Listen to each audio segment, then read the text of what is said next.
relation to the listenership of this podcast, there's an article specifically targeting agriculture.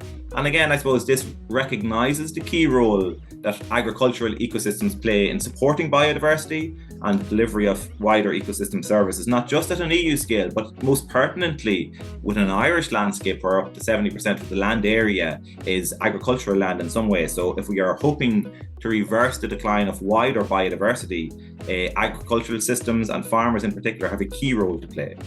It's great to be back with another Environment Edge podcast, and you're very welcome to the show. With 80% of European habitats in decline, how can we improve biodiversity and what does it mean for Ireland? Teagasc Principal Research Officer, Dr. Daire O'hUallacháin, joins us to discuss the nature restoration law and Ireland's targets. I'm Cathal Summers. And I'm Deirdre Glenn, your Teagasc Sustainability Advisors. And we're back for another Environment Edge podcast number 86, and here we go. Daire, you're very welcome to the show. Thank you, Deirdre. There's a lot of conversations nationally about biodiversity and mentioning of the word crisis. What are the aims of the EU biodiversity strategy? So the EU biodiversity strategy, and now more recently the nature restoration law, which encompasses much of the EU biodiversity strategy, aims to contribute to the continuous long-term sustained recovery of biodiversity. So to restore ecosystems and then to contribute to wider ecosystem services such as climate mitigation and water quality.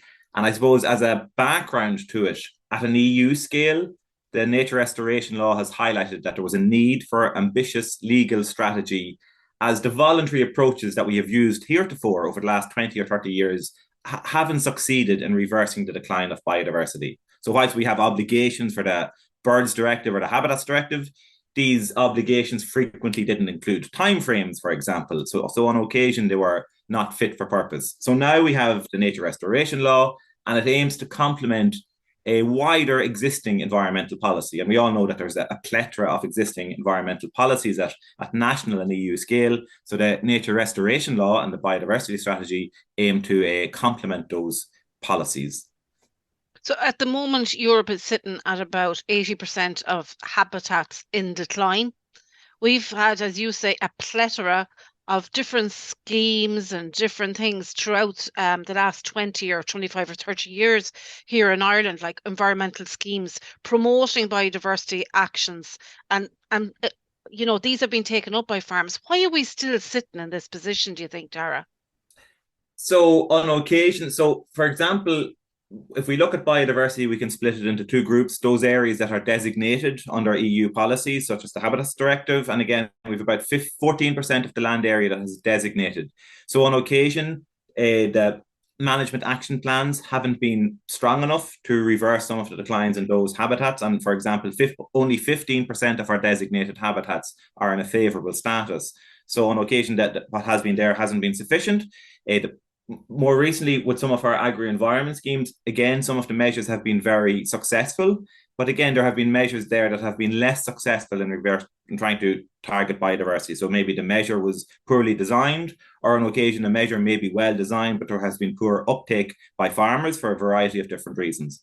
So there's a huge different reasons why a measure may not work. So it might be poorly designed, it might be poor uptake, it mightn't be assessed efficiently, it mightn't be tweaked on occasion to improve the performance. So they'd be the main reasons, I suppose, Deirdre. So more recently, we're seeing changes in some of these agri-environment approaches.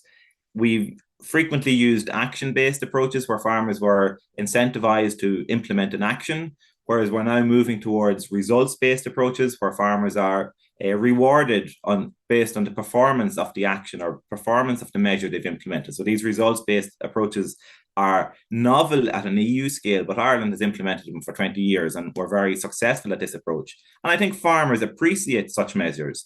If a dairy farmer produces more milk, he or she gets more money for it. Or if a beef farmer produces more beef or higher quality beef, he or she gets more money for that. So it should be the same for ecosystem services. The better your landscape for delivering biodiversity or carbon or water quality benefits, so that being the result, the higher your payment should be in that regard. And what areas of biodiversity do we need to encompass as part of the biodiversity strategy? It's not just, ecosystems. It's water, it's climate.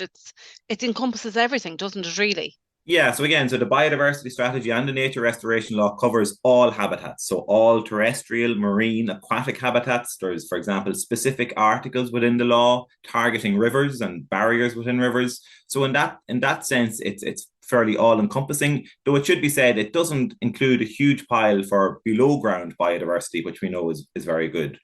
Some articles within are very important, should I say. Some articles within the law are specifically targeted to designated habitats and species, so those that fall under the Habitats Directive, Special Areas of Conservation or SACs, and those that fall under the Birds Directive, Special Protection Areas. Other articles within the law are targeting groups of species, for example, such as pollinators. And in relation to the listenership of this podcast, there's an article specifically targeting agriculture. And again, I suppose this recognizes the key role that agricultural ecosystems play in supporting biodiversity and the delivery of wider ecosystem services, not just at an EU scale, but most pertinently with an Irish landscape where up to 70% of the land area is agricultural land in some way. So if we are hoping to reverse the decline of wider biodiversity, agricultural systems and farmers in particular have a key role to play. Dara, it's widely accepted, I think, at this stage across Ireland that we do have a farm a problem. Some people might say on some sections of society they might believe it's a bigger crisis. In other sections, some of the farms we might visit, they might look around and say, "Geez, we have loads of greenery and there's birds and there's everything going around." And maybe we're kind of wondering how much of a crisis is it? But how do you measure that, or is there a baseline for Ireland, or where is the starting point? Okay, so I suppose the starting point is that we've recognized that we have a climate and biodiversity emergency, and the importance of that is that it highlights that climate and biodiversity are linked, and that if we can deliver one of these ecosystem services, it can play a key role in delivery of the other. At a national scale, it shows that we have a crisis, not that we are necessarily worse than other countries. We are the second country to do so, but at least we are recognizing that there's a challenge there. In relation to our baseline or our starting point, well, I suppose if we look at our designated habitats, so these are the kind of the creme de la creme from a policy point of view in relation to our habitats. We've about 14% of our land area that's designated as SAC or SPA. If we compare ourselves to other countries, we are lower than the EU average. So we're in the bottom half of countries in relation to the proportion of landscape that's designated. And only last year, the European Court of Justice brought Ireland to trial because we were failing to deliver sufficient SACs. In relation to the quality of these habitats, as I mentioned previously, only 15% of them are in favourable status. So the aim is ultimately under the nature restoration law is to achieve 30% in favourable status by 2030, moving up towards 90%. So those are our designated habitats. But again, as I said, only 15% of the land area is designated. We've 85% of the land area, which has a huge role to play from a biodiversity point of view, that's undesignated. And Ireland, for example, is likely to have about 1/3 of the farmland, high nature value farmland. So these are landscapes with a high proportion of habitats, and that these habitats are dependent on the ongoing sensitive management by farmers. So we've a huge amount of area outside of designation. So we've a large quantity of habitats. We have less information, I suppose, in relation to the quality of these habitats at a national scale.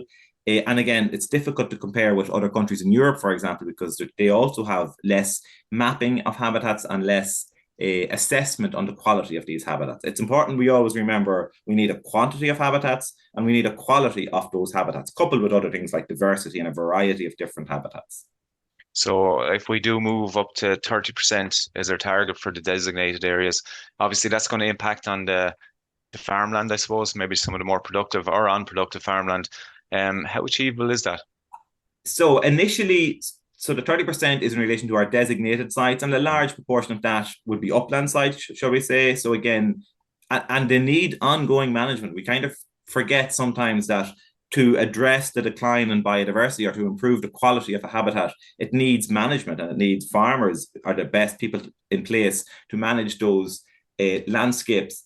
So it doesn't necessarily mean a change in agricultural practices or a significant change in agricultural practices. It might be just a little bit more nuanced, so a little bit more sensitive for some of these habitats. How achievable it is, it's going to be challenging, obviously. So there's going to be a need, for example, for restoration plans, and at a national scale, each country within the EU, as part of the nature restoration law, will have to implement their own restoration plan. But again, going back to what Deirdre highlighted previously, we've got good experience with some of this previously. We've 20 or 30 years of life projects or agri-environment schemes. So we can cherry pick some of those best ideas that we know work for certain landscapes and then work with multi-actors to try and improve the quality of these habitats such that we get up to a higher proportion of our habitats being in favourable status. And we're just off the back from the Olympics, so I'm a bit in competitive mode still.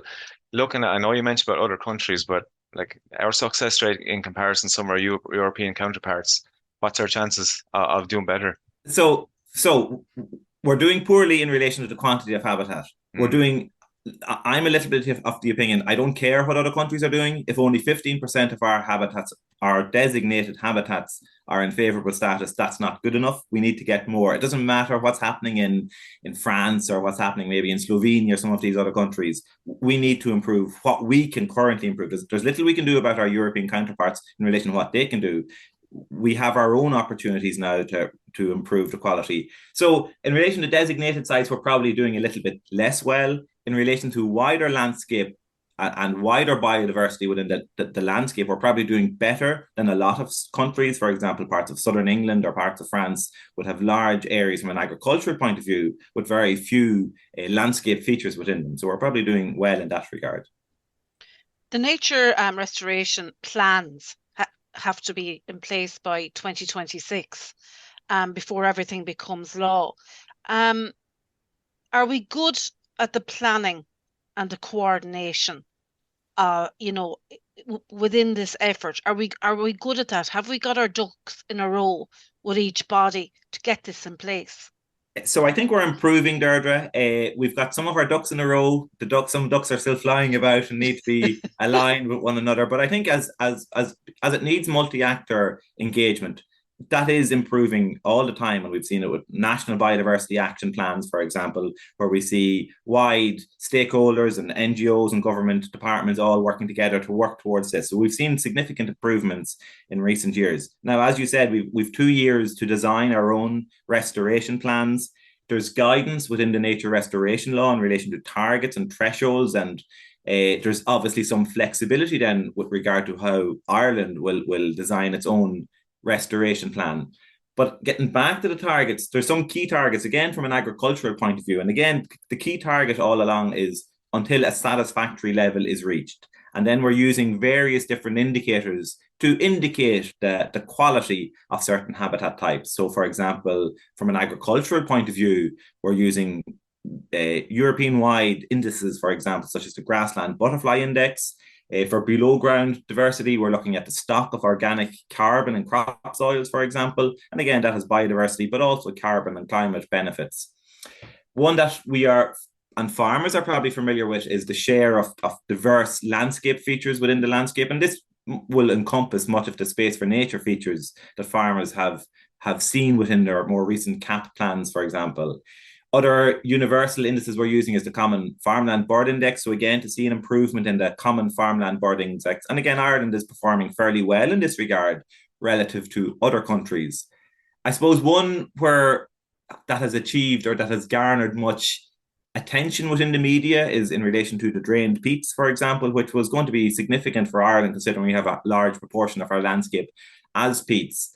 And it received much attention within the media. But I suppose to allay concerns that farmers may have in this regard, there have been revisions as of research from last year from Teagasc in relation to how much we have in relation to the area of drained peats. So these revisions, coupled with the ongoing commitments by Bord na Móna and Coillte and others with respect to rewetting and restoration of drained peats, indicate that at a national scale, we have sufficient land to achieve these targets without having to subject farmers maybe reluctantly to implementing these measures. And again, Minister McConalogue and others have indicated that farmers will not be forced into some of these measures. So there are thresholds there in relation to these indicators of habitat quality, shall we say. Jared, do you feel that we need to be enabling, say, a long-term recovery rather than doing things in the short term? Does the law give us scope for that, do you think? So the law has long-reaching targets. So imagine that we're sitting here talking about targets that have to be achieved by 2050. So, and it needs that. Biodiversity isn't a quick fix. So again, the objective, as we started at the start of the podcast, was looking at this sustained long-term development. And there's no point in aiming for quick fixes, because quick fixes won't reverse the sustained decline we've seen in biodiversity. So again, there's ongoing monitoring that's going to be happening for 3 or 6 years, typically 6 years for some of these indicators. I think some of the challenges with policy heretofore in relation to CAP plans and agri-environment schemes, as you mentioned earlier, Deirdre, is that they were on a cyclical basis, so that you could have a measure that was implemented very well, for example, for 4 or 5 years, and then as the CAP plan changed, that measure may not have been implemented anymore and may no longer be relevant. Or more recently, we're seeing with some of the EIPs that have been very successful, and there were huge success in relation to multi-actor and farmer-driven actions that were being implemented by EIPs. Again, with changes in CAP, some of these EIPs didn't have a follow-up EIP to implement. So we need these long-term, longer than a typical CAP cycle, long-term strategies and restoration plans to achieve long-term change in relation to biodiversity. Will there be set targets and deadlines within that 2050? There are. And again, so with all the various different articles in the nature restoration law, there are different targets. So for example, as we mentioned previously with the designated sites, 30% have to be favourable by 2030, 60% have to be favourable by 2040, 90% have to be favourable by 2050. In relation to some of the indicators, so whilst there mightn't be a percentage indicator to determine success, it needs to achieve a satisfactory level. So for our organic carbon and croplands, we needed to achieve a satisfactory level for whatever that satisfactory level is for Ireland. For our common farmland bird index, we need to achieve a certain threshold. So there are thresholds and there are timelines. And there's been much toing and froing in relation to this nature restoration law over the last 3 or 4 years. And there have been tweaks in relation to the targets and the percentages and the years that they must be achieved by. So there are deadlines that have to be achieved. And obviously, because it's going to be law, there are going to be implications at a national scale if Ireland fails to fulfil obligations under the nature restoration law. Just on the development of the nature restoration law, are the right people in the room? Who gets to feed into it, or does everybody get an opportunity to get their say? So I would suspect, Carl, that everybody will get their opportunity. So we've seen great advances from an Irish point of view in relation to, recently we had a Citizens' Assembly on biodiversity loss, again, which got multi-actor engagement, which got our citizens to comment, who various actors then presented and delivered information to the citizens with which to determine strategies that could be implemented to reverse the biodiversity law or reverse the biodiversity loss. So we have the various actors in place. We have a very strong capability within the various actors. So we've got a very strong group in relation to our farmers who are very knowledgeable and have increasing their abilities and their skills in relation to environmental challenges. We've got good research and we've got good advisors. We've got good community-driven people who are interested in wider biodiversity. And then hopefully we've also got the policy now to support it.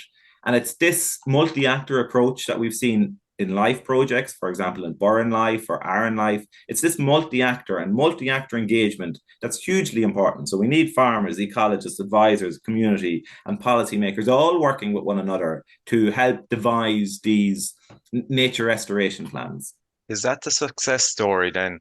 That's got some of the EIPs that you spoke of, or maybe the results-based payments. Is that the direction we need to go in to solve this problem, or go towards solving this problem? Is that the success? It definitely is. We're in a very fortunate position that we've had 30 years of results-based approaches, and tweaks and lessons have been learned in relation to that. And again, we're a forerunner when it comes to Europe in relation to these results-based approaches. And again, some of the key lessons that have been learned from Burren, which started back in the mid-90s, or Arran, which is about 20 years ago, and more recently, Suez EIP or Bride EIP. Some of the key things is work with multi-actors, so multi-actor engagement. Some of the other things is having clear local targets. So for whatever the environmental or ecological target, have it for a local area or a local region. There's little point in trying to address freshwater pearl mussel if there's no freshwater pearl mussel in the rivers, for example. So these one-size-fits-all approaches don't really work. to have tailored payment structures. So the results-based payment works on a tailored basis, so that the more of the result you deliver, the higher the payment you get. And again, you're given support in relation to advice or research on how to deliver whatever the result is.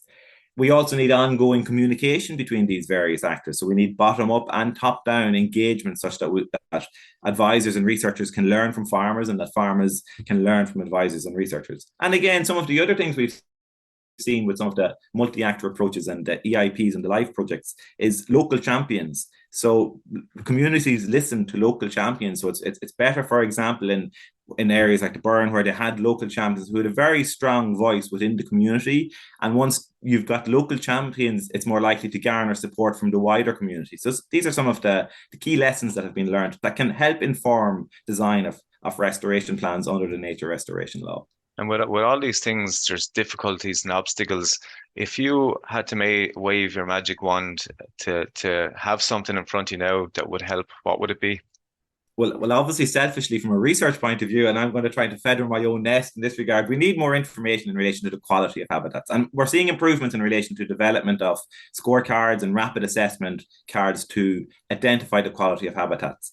So huge improvements have been made in relation to the mapping of habitats, and we've recently seen the land cover map, which has been published, which is fantastic for giving us an idea of what the quantity of habitat and where specific habitats are likely to occur.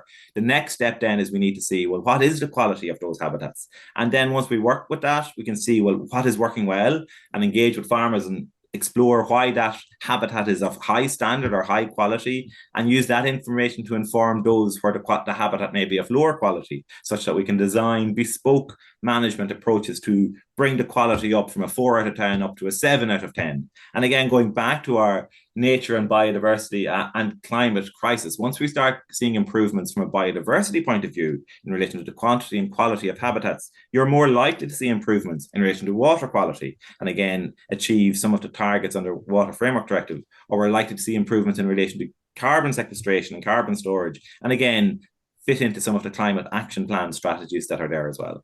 But building biodiversity within Europe, within Ireland, we're also building resilience, aren't we? You know, to natural disasters, etc. Because we've seen shifts in weather patterns, we've seen shifts in a lot of things in Ireland recently. So we do need to build resilience, and biodiversity will help in that. We do, and an example we could use is, for example, water and flooding. It makes more sense, I think, to retain water on land and to use kind of green infrastructure to slow down water moving off the lands, as opposed to trying to put in hard infrastructure or hard engineering, such as down in towns or villages and all that, to prevent some of the flooding. So, but again, if that's the ecosystem service that is required, whoever is delivering that ecosystem service should be paid for the delivery of that. So we're seeing that's one way of working resilience. Other things we're seeing, for example, as we're more likely to see further drought experiences, even though maybe not, we haven't experienced it much this summer, but in the future we're more likely to see some of these summer drought events, and we're seeing that a greater diversity of species within the sward are more likely to display resilience against some of these challenges, for example, in relation to drought. Daire, I think this is an exciting space to look at, and we will be looking at it for the next number of years, and hopefully progress, we'll see it year on year.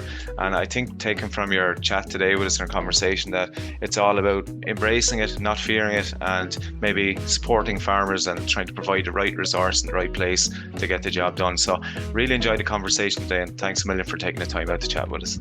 Thanks very much. So there you have it. Tune in next time to hear more interesting chats and discussion. Myself and Deirdre will be back in 2 weeks' time, but do give us a review and rate on Apple and Spotify or wherever you get your podcasts. Thanks for listening to the Environment Edge podcast.